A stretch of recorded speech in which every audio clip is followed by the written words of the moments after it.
Hello my dear student, আশা করি ভালো আছো। আজকের ভিডিওর মধ্যে আমরা ক্লাস 9 গণিতের অনুশীলনী 1.5 কোয়েশ্চেন নাম্বার 1 সমাধান করব। ঠিক আছে, যেখানে 5টা প্রশ্ন আছে।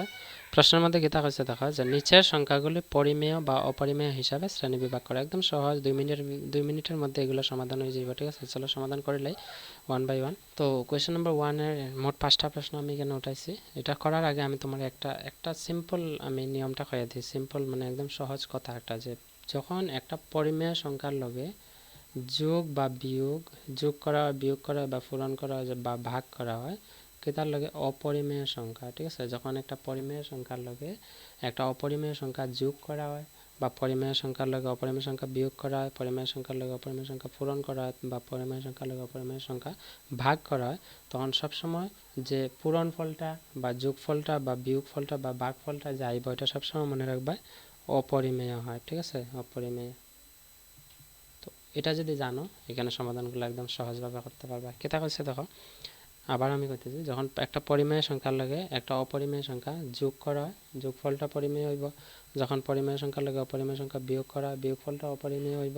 যখন পরিমেয় সংখ্যার লাগে অপরিমেয় সংখ্যা পূরণ করা হয়, পূরণফলটা অপরিমেয় হইব, ভাগফলটা কেটে হইব অপরিমেয় হইব। আশা করি বুঝছো। এখন দেখো, আমরা কোয়েশ্চেন নাম্বার 1 কেটা কইছে যে 2 মাইনাস রুট 5। ঠিক আছে, তো 2 মাইনাস রুট 5 এটা পরিমেয় হইব না অপরিমেয় হইব, এটা আগে দেখতে লাগবে। এখানে যে সংখ্যাটা আছে, রুট বর্গমূল যেটা আছে, বর্গমূলটা কি তা 5 এর বর্গমূল কি তা একটা অপরিমেয় সংখ্যা হয়, আমরা জানি। যদি এখানে রুট 4 থাকতো, এটা কি তা এগুলো বর্গমূল হয়ে গেল 2। তো 2 মাইনাস 2 এইগুলো কি তা হলো 0। তো 0 নিচে কিছু নেই, মানে 1। এটা পি বাই কিউ আকারে আছে, মানে পরিমেয় সংখ্যা। কিন্তু এখানে আছে কি তা, এখানে আছে তো রুট 5। তো রুট 5 হলে এটা কি তাইব অপরিমেয়। তো পরিমেয় সংখ্যা 2, আর 2 এর লগে অপরিমেয় সংখ্যা বিয়োগ হলে বিয়োগফলটা কি হবে অপরিমেয়। তো এটা কি তাইব অপরিমেয় সংখ্যা, অপরিমেয় সংখ্যা। যদি কোনো ডাউট থাকে কইতে পারো, কমেন্ট করে নিচে। তারপরে আছে কোয়েশ্চেন নাম্বার 2। কোয়েশ্চেন নাম্বার 2 কিতা করতে লাগবে আমরা। কোয়েশ্চেন নাম্বার 2 এর মধ্যে দেখো, যেহেতু বন্ধনী দেওয়া আছে, তো বন্ধনী আমার সমাধান করতেই লাগবে আগে, কারণ বদমাশের রুল অনুযায়ী বন্ধনী আগে সমাধান করতে লাগে। তো যদি বন্ধনীটা উঠাইতে লাগে, তো এখানে কি থাকবে 3 তো একটা পরিমেয়, কেন কারণ নিচে কিছু নেই, মানে 1 আছে। এখানে আছে √23 লিখবো। এখানে আছে মাইনাস, এখানে আছে প্লাস। এই প্লাসে মাইনাস হইব মাইনাস, কোথায় হইব √23। তো এখন একটা জিনিস লক্ষ্য করে দেখো, প্লাস √23 আর মাইনাস √23 ক্যান্সেল। কেন ক্যান্সেল? কারণ আমি যদি কই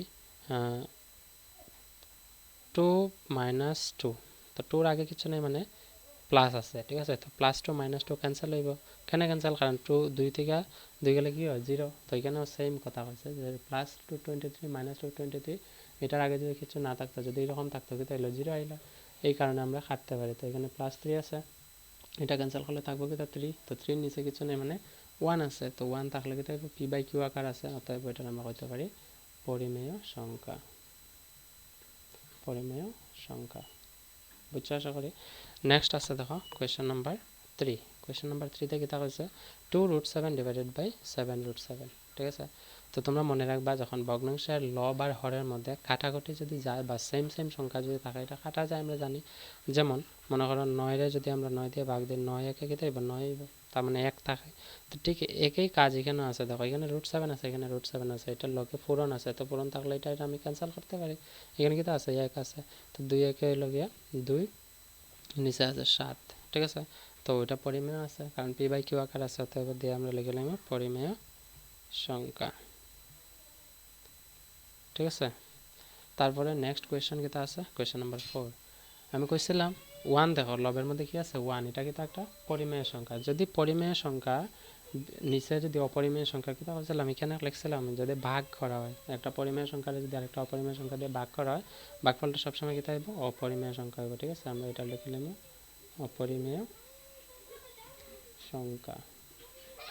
তো দেখুন ডাউট থাকে আমার জানাইবা। ঠিক আছে, কমেন্টে নিচে। তারপরে নেক্সট আছে কোয়েশ্চেন নাম্বার 5। কোয়েশ্চেন নাম্বার 5 একই কথা, 2 দেখো পরিমেয় সংখ্যা, কিন্তু পাই তো আমরা জানি অপরিমেয়। কারণ আমি অনুশীলনী 1.1 করার সময় এবং 1.2 করার সময় আমি তোমরা কইছিলাম যে পাই কয়েকটা অপরিমেয় সংখ্যার উদাহরণ আমি দিছিলাম, তখন পাই কইছিলাম অপরিমেয় সংখ্যা। তো এই কারণে আমরা এটা রেখে থাকবো, যে যখন অপরিমেয় সংখ্যা দিয়ে পরিমেয় সংখ্যা পূরণ হয়, এটা সর্বদা কি থাকব অপরিমেয় সংখ্যা। আমরা লিখবো অপরিমেয় সংখ্যা। ঠিক আছে, তো কোয়েশ্চেন নাম্বার 1 এর সমাধান করে লিখছি আমরা। যদি কোনো ডাউট থাকে কমেন্টে জানাই দাও। That's all, see you in the next video, bye and take care.